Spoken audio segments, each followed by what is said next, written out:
All right, let's continue with our coverage. Also zoning in on different provinces. Lindsay Dendlinger standing by to update us, particularly in the Western Cape province. And Lindsay, when we spoke a bit earlier on, the DA, Democratic Alliance, had been, of course, seemingly leading that particular province, just in terms, obviously, of those results so far. What else can you update us on? What can you tell us? Well, movement rather slow here since we last spoke to Miller. We're still at only 67% of the vote now captured. But just to the point that you're making, while it appears the DA in the lead in the majority of councils, we should point out that they're only in the lead.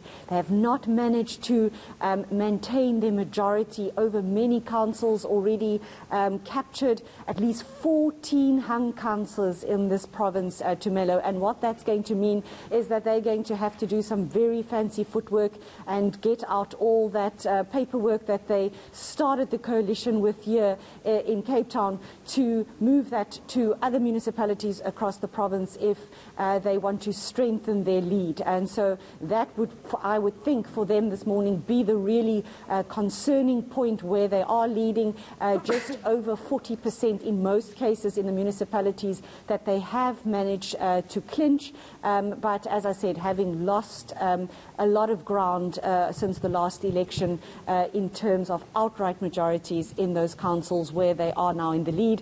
And we await for the IEC to update at least two other municipalities, George and Breda River, that were outstanding overnight, and of course the city of Cape Town. That's where all eyes will be in the coming hours, but no major movement here from the IEC in terms of updating how far they are in capturing those results since we last spoke in the last hour. Indeed, Lindsay. And speaking of, how those results are looking, let me head back now to the National Results Operations Centre. The IEC expected there to finalise results today, but at the moment, 58% of votes have been counted.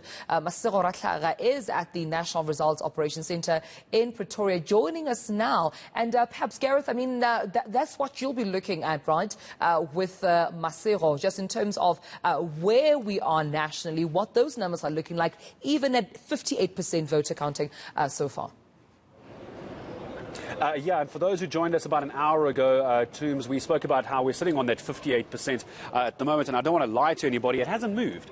It's a bit of a problem as well. We'll discuss this with Masego in a moment. The IEC saying yesterday 90% of the results should be in by last night, the counting as well by last night. Clearly that hasn't happened. But what you do tend to find is as these various polling stations and voting stations get their results, and it suddenly gets uploaded to the IEC system. And that's why we see these jumps in the results. So we could go from 58%, we could suddenly end up at 70%, especially as we start heading to around 6:05 in the morning. South Africa starts waking up and all the infrastructure begins getting working again. But what I thought, before we go over to Masego, while we are talking about the 2021 results, we are currently at 58% for the moment, let's just remind everyone exactly what is at stake here as far as comparing these results, which we're still waiting for, compared to 2016 from a national picture. So currently for 2021,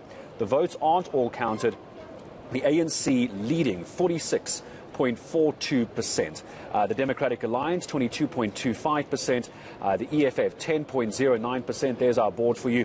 The IFP, 4.50%. And Freedom Front Plus, 2.72%, and the newcomers to the party, it's Action SA, 1.59. But here's where I'm going with this. I want to take you back to 2016 very quickly, because we've had a national election since then, and I think we all forget the numbers quite quickly as well. So while we keep in the back of our minds those numbers, which are ticking in slowly but surely behind us, here's how 2016 ended. Did you take part in 2016? Well, if you did, this is what your vote did back in 2016. These were the final election results in 2016. The ANC with 53.91, the DA 26.90, the EFF 8.19, the IFP 4.25, and back then we didn't have Action SA. And this is where we're going to go over to Masego Ratlaga, just behind us on the floor here at the National Results Operations Centre. Masego, the conversation no doubt is going to be, as we get more results in, could this be the election where the ANC does not get 50%. Well, Gareth, if you're talking about the metros in Gauteng in particular, the ANC actually didn't get 50 plus 1% in many of the metros except Mfuleni. And that also, is at stake for the ANC. So if you look at those elections that you referred to, those local government elections that you referred to back in 2016, that's what brought Herman Mashaba, for instance, to Johannesburg, representing the Democratic Alliance. They had a coalition, of course, with the IFP as well as the EFF to make Herman Mashaba the mayor in Johannesburg. Same thing happened in the city of Ekurhuleni. The ANC got 49%, and you need 50 plus 1 to actually rule in any metro, actually. And they had to get into a coalition there. Luckily they didn't have to ask all these other bigger political parties that are not interested in a partnership with them. So they just needed to get the smaller parties to give them 51%, and we might see that again this time around. So already it's been quite a battle for the ANC, even Nelson Mandela Bay. And you could see in the city of Tshwane the number of times the president of the ANC, Cyril Ramaphosa, went to campaign there. He was trying to make sure that residents there bring back the ANC. But so far the DA is at 35 point something percent. The last time we checked, Gareth, about 35.4, and the ANC at 32.2%. But I just want to show you just a bit of color in terms of what's happening here at the National Rock. My colleague Tebogo Masilo just quickly panning for you. We never run out of coffee at the National Rock. Never. Because people don't sleep, Gareth. No, they don't. They don't. That is just one section, and they were very kind here at the IEC. So that is actually just for Masego and I.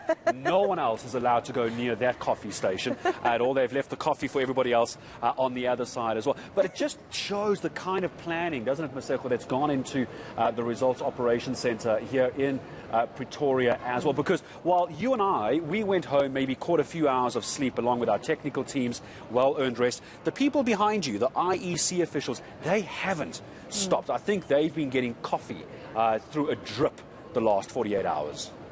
Yeah, that's correct, Gareth. I mean, we've seen empty coffee mugs right there, but we've also seen, for instance, energy drinks on those tables, like a lot of cans of energy drinks, empty energy drinks. Obviously, these IEC officials needing those. But Gareth, talking about the planning of the IEC, a lot of people have been complaining about it, saying that these elections weren't adequately planned for. We know what South Africa and the whole world was going through in terms of the pandemic. These elections, basically the IEC asking the former Deputy Chief Justice Dikgang Moseneke, who had a report saying that it wouldn't work out for South Africa if we had elections today. But of course, the Constitutional Court saying that the Minister of Cooperative Governance, Nkosazana Dlamini Zuma, I think she had about 2 days or 3 days to announce when the elections would take place, and it was during a specific week, and that is this week. But we also have, Gareth, here, the Human Sciences Research Council, which is going to hold a press briefing here at around 10 a.m. to tell us about, the readiness of the IEC, the findings in terms of election satisfaction. They have a survey that they're going to release for us to let us know.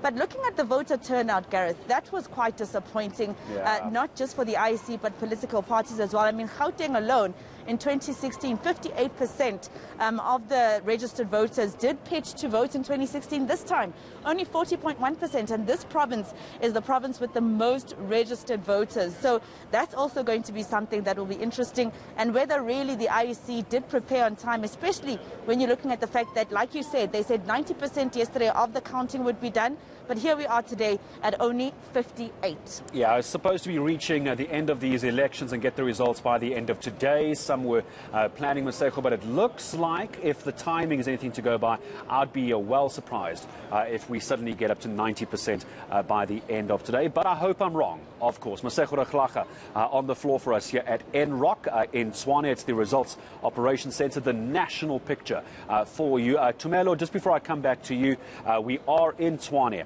at the moment, so it feels only right, doesn't it, that I just remind everyone what's happening in the city of Tshwane as far as the latest numbers are concerned. Currently, the Democratic Alliance is leading 35.07%. The ANC in Tshwane 32.44%, and the EFF 10.24%. at the moment. That's what's happening in the city of Tshwane. Tumela, as we come back to you, I saw a very interesting comment yesterday, and this is going to be a discussion I'm sure we'll have throughout the day. You and I spoke a lot about apathy, voter apathy, didn't we, Toombs? But when does apathy become voter absenteeism? And does voter absenteeism actually show politicians how upset and angry the electorate is with politics in the country? It's going to be a very interesting discussion as to why this was such a low voter turnout. From NROC to Studio One in Hyde Park. Tumelo, let's come back to you. Well, thank you so much, Gareth. Indeed, we'll be posing those questions. Even to Salga, I had spoken to Lance Joel on Monday, if you remember, and he's coming back again at around 20 minutes to 8 this morning to talk about exactly that, voter apathy, voter absenteeism. And if you also remember, I just remember in 4 ways, there's Lindelo Masekane asking one gentleman why they were voting, and they're saying, listen, everything is wrong, entirely everything is wrong, and hence their vote is important. So those questions will be asked this morning.